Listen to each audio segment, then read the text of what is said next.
나는 평생 흙을 밟으며 살았다. 논밭을 돌보고 밭 한 평에도 정성을 쏟았다. 손에 묻은 흙냄새는 내 삶의 일부였고 그 힘으로 살아온 것이다. 그런 내가 정작 식물이 복을 부른다, 집의 방향이 삶을 바꾼다는 이야기를 들으니 마음 한구석이 찜찜했다. 하지만 그것도 아주 오랜 이야기는 아니었다. 아이들이 다 출가하고 아내와 둘만 남아 산 지 몇 년이 지났다. 익숙한 큰 집이었어도 밤마다 잠이 달아나고 날이 밝아도 개운함이 없었다. 이삿짐을 꾸리던 나날, 작은 아파트로 향하는 발걸음이 머뭇거렸던 건 그런 마음 때문이었다. 구조는 좋았고 햇살도 잘 들었지만 내 몸은 늘 피곤했고 맑지 않았다. 아내는 조용히 부엌 이야기를 꺼냈다. 부엌이 침대랑 정면이라 그런가 자꾸 머리가 아파.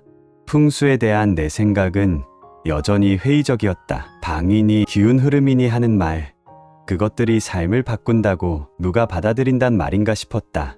그래도 어쩐지 마음이 자꾸 그 이야기에 귀를 기울였다. 밤마다 잠자리에서 뒤척일 때 나는 눈을 감고 생각했다. 어디서부터 잘못된 걸까?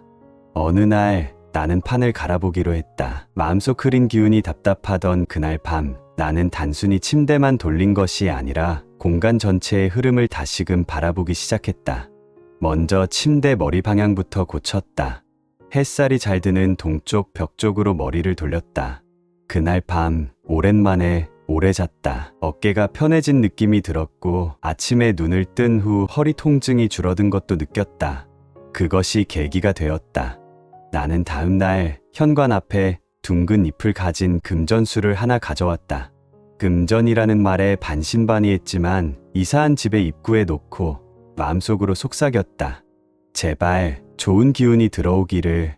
밤이 되어 잎을 바라보는 사이 아내는 주방에 들어가던 중에 이렇게 말했다. 이젠 부엌도 편안해 보여. 그 말 이후부터 조금씩 변화가 일어났다. 집안의 공기가 묘하게 가벼워지고 말수가 줄었던 우리 부부도 웃는 시간이 많아졌다. 예전 같았으면 귀찮는 말에도 나를 세웠는데 요즘은 조용히 넘어간다. 나도 아내도 서로 뭔가 다정해졌다는 걸 느낀다. 이후 나는 식탁 옆 남쪽 벽에 행운목을 두었다. 이웃에게서 남쪽은 불기운 자리라 복이 머문다더라는 이야기를 들은 탓이었다. 행운목이 하나하나 마주할 때마다 나는 다시금 속삭였다. 오늘도 이 집에 따뜻함을 더해주렴. 그 말이 마치 기도를 하는 것처럼 내 마음을 비춰주었다. 그 틈을 타 자식들도 집에 찾아왔다. 예전 같으면 짧은 식사 후 곧바로 자기 방으로 들어가던 녀석들이 이젠 앉아서 차 한 잔 더 하자고 한다. 대화는 더욱 부드러워졌고 집 안 공기는 웃음으로 가득 차기 시작했다. 그 변화는 작지만 삶을 다시 움직이게 하는 힘이 되었다. 나는 그제야 깨달았다. 풍수란 사람의 삶을 위한 조각보 같은 것이라고. 각 조각이 하나하나 모여 색과 모양을 이루는 것처럼 공간도 하나하나 흐름이 맞아야 전체가 균형을 이룬다는 것을. 내가 바꾼 건 자리가 아니라 내 삶의 틀이었다. 이사를 하고 나서 처음 몇 달간은 마음 한구석이 늘 낯설었다. 익숙했던 풍경들이 사라지고 새로운 벽과 창문이 나를 둘러싸고 있었으니까. 하지만 시간이 지나면서 나는 이 공간이 단순한 거처가 아니라 내 삶의 기운을 새로 짜주는 그물이라는 걸 알게 됐다. 먼저 내 몸이 달라졌다. 늘 아프던 허리가 괜찮아졌고 이유 없이 눌리던 가슴도 훨씬 편안해졌다. 아내는 예전보다 훨씬 활기차졌다. 하루 종일 피곤하다는 말을 달고 살던 사람이 요즘은 아침밥을 짓고 나면 창문을 열며 이렇게 말한다. 기운이 도는 집이 됐나 봐. 그 말이 내 마음을 얼마나 따뜻하게 덮어주는지 모른다. 풍수라는 건 결국 삶을 얼마나 편하게 하느냐의 문제였다.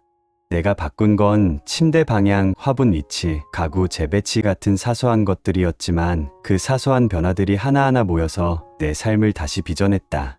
예를 들면 현관문을 열었을 때 가장 먼저 보이는 벽. 그 벽에 밝은 색의 액자 하나를 걸어두니 이상하게도 집안 전체의 분위기가 달라졌다. 어두웠던 집이 환해졌고 들어올 때마다 기분이 좋아졌다. 풍수에서 현관은 복이 드나드는 문이라는데 그 말이 진짜라는 걸 알게 된 순간이었다.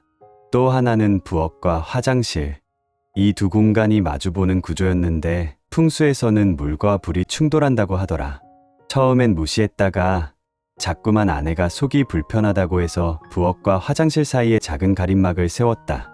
그 후부터 아내의 위장도 우리 부부의 말다툼도 줄어들었다. 겉으로 보기엔 단순한 칸막이었지만 그건 마치 우리 사이의 긴장을 막아주는 벽 같았다. 풍수는 나에게 그런 걸 가르쳐 주었다. 공간은 단지 벽과 가구로 이루어진 게 아니라 그 안에 흐르는 기운의 결이 있다는 것. 그 결이 틀어지면 사람의 마음도 건강도 관계도 삐걱거리게 된다는 걸. 그리고 그 결을 바로잡는 방법은 어렵지 않다는 걸. 내가 해본 풍수 실천 중에서 가장 효과가 컸던 건 동쪽 창가의 식물 두기였다. 동쪽은 해가 뜨는 방향이고 하루의 첫 기운이 들어오는 자리다.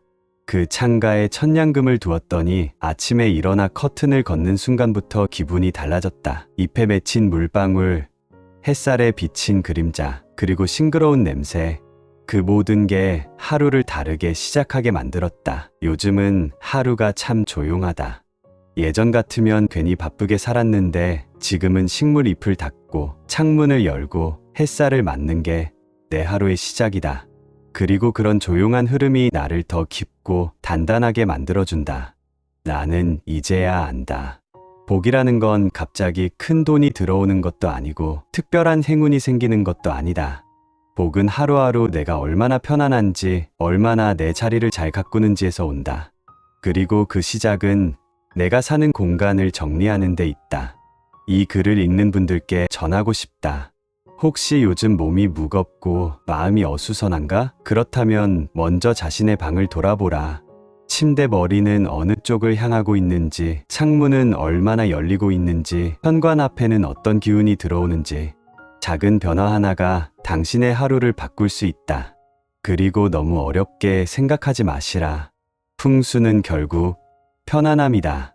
내 몸이 편하고 내 마음이 편하고 내가 사는 공간이 나를 쉬게 해주는 것. 그게 바로 풍수다. 나는 풍수를 통해 삶의 방향을 조금 바꿨고 그 방향이 내 건강을, 내 부부 사이를, 내 자식과의 관계까지 다 바꾸어 놓았다. 지금도 집안을 둘러보며 조용히 생각한다. 아, 여기 기운이 잘 흐르고 있구나. 그렇게 말할 수 있는 집, 그 집에서 사는 내가 참 다행이다 싶다. 오늘도 긴 이야기 끝까지 함께 해주셔서 감사합니다. 나이가 들수록 우리는 눈에 보이지 않는 기운과 흐름에 더 민감해집니다. 이 채널이 여러분의 공간과 삶에 좋은 기운을 불어넣는 작은 길잡이가 될 수 있다면 그것만으로도 큰 보람입니다.